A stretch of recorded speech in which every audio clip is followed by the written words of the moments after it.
एक गांव में सभी लोग खुशहाल जिंदगी जिया करते थे। होली का समय पास आ रहा था, जिस वजह से गांव में पापड़ बनने की तैयारी चल रही थी। लोगों के घरों में पापड़ बन रहे थे, सभी बहुत ही खुश थे। पर एक दिन अचानक से पापड़ गायब होने लगे, जिससे सभी गांव वाले काफ़ी हैरान हुए।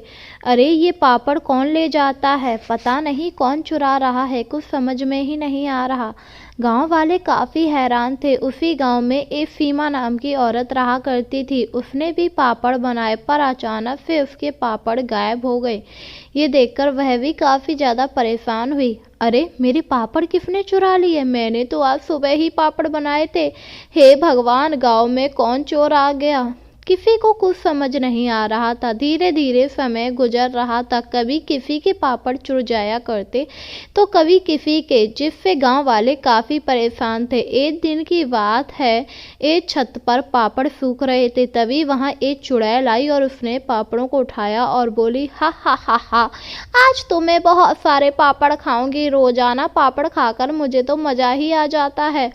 यह कहकर उसने सारे पापड़ उठा लिए। पर यह चीज़ सीमा ने देख ली। सीमा ने जब चुड़ैल को देखा तो वह बुरी तरह डर गई। हाय दैया, ये चुड़ैल पापड़ चुरा रही है, मुझे लोगों को बताना चाहिए, जिससे वह लोग इसे भगाएं। जब चुड़ैल वहां से चली गई तो उसकी पड़ोसन बड़ी ही परेशान हुई। अरे पापड़ कहाँ चले गए, पापड़ तो छत पर ही थे। तभी सीमा ने उससे कहा, तुम्हारे पापड़ चुड़ैल ले गई है क्या। चुड़ैल, पर तुम्हें कैसे पता। मैंने अपनी आंखों से देखा, क्योंकि मैं भी पापड़ बनाने आई थी, पर चुड़ैल को देखकर मैंने पापड़ नहीं बनाए। यह सुनकर वह औरत बहुत ही दुखी हुई। वहीं सीमा ने ये बात पूरे गांव में बता दी, जिससे गांव वाले भी काफ़ी परेशान हुए कि आखिर पापड़ चुराने वाली चुड़ैल आ कहाँ से गई। अब लोग उस चुड़ैल से छुटकारा पाना चाहते थे, जिस वजह से उन्होंने एक तांत्रिक को बुलाया। तांत्रिक गांव में आया और उसने पूजा पाठ शुरू कर दी।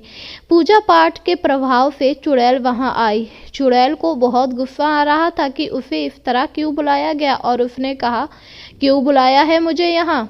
मैंने सुना है तू लोगों के पापड़ चुरा रही है। हाँ, क्योंकि मुझे पापड़ बहुत ही अच्छे लग रहे हैं।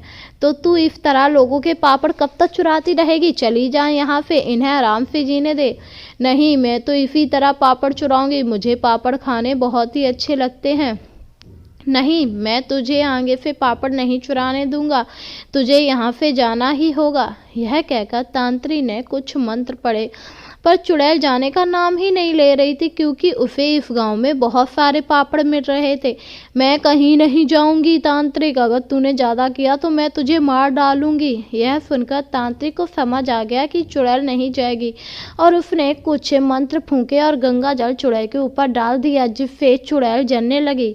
और कुछ ही देर में चुड़ैल जलकर मर गई। चुड़ैल के मर जाने के बाद सभी गाँव वाले बहुत ही खुश हुए, और इसके बाद तांत्रिक चला गया, क्योंकि अब उन्हें पापड़ चुराने वाली चुड़ैल से छुटकारा मिल गया था। और अब सभी लोग आराम से पापड़ बना रहे थे। धीरे धीरे दिन गुजरे और होली आ गई।